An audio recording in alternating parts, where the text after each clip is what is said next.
So two big events are coming up. By the way, welcome back to the Lynne Hayes Freeland Show, and also Happy New Year. This is really our first show of the new year. I think I'm kind of excited about the fact that we spent so much time last year talking about politics and talking about the coronavirus.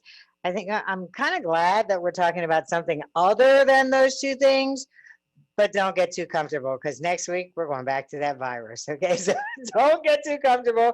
But we're actually next week we're gonna focus on the vaccine because there's some heart to heart stuff that we need to talk about that vaccine.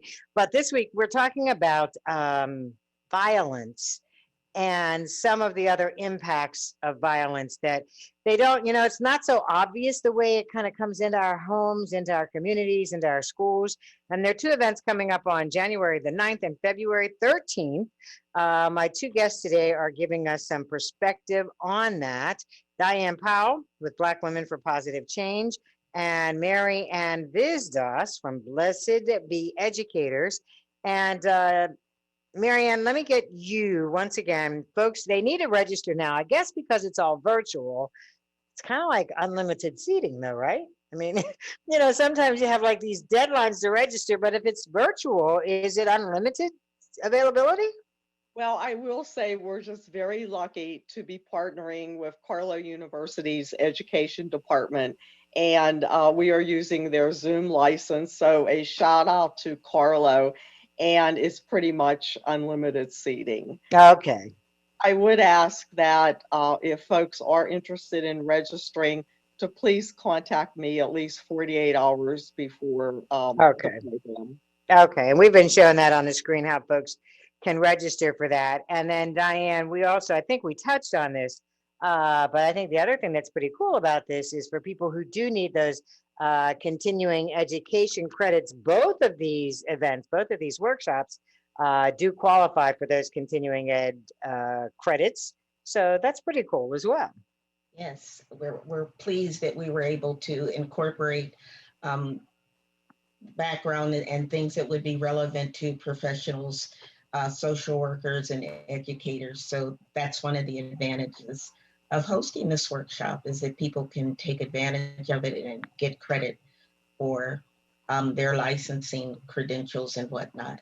But it's not limited. And I mean, we should point that out as well. I mean, this is also for parents. And I mean, we're definitely focusing or aiming to attract single heads of households, family members who are caring for children who are impacted by violence, and make a concerted effort to reach mothers and families. Okay.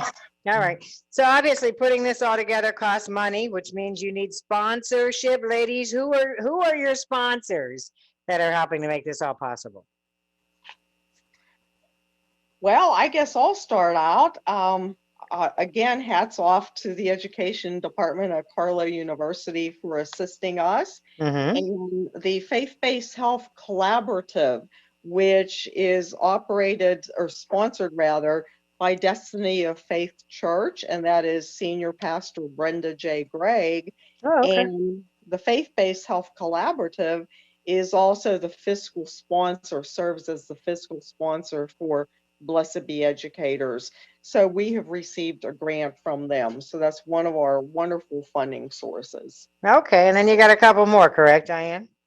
Another funding source was Everytown, Moms Demand Action. They provided some of the funding for these workshops that we are hosting. Also, the Homewood Ministries, directed by Frances Jordan. She was one of the collaborators and has participated actively in formulating these sessions and helping us gather speakers and doing recruitment to ensure that we have a large audience base for these workshops.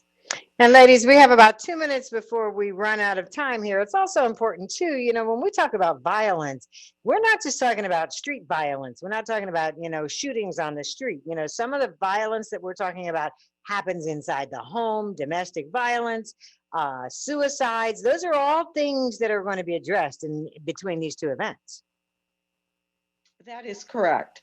Especially on January the 9th, I'd like to interject that our speakers are going to address how boys and girls potentially respond differently to violence. Hmm. And Dr. Powell in particular, we've asked her to speak about why does she believe there is a rise in the rate of teen suicide. And then reverting to February the 13th, we have asked the speakers to provide each of us with some helpful coping techniques as we continue to travel through the pandemic. And Diane, I'm going to let you have the last word here too, because we got about a minute left.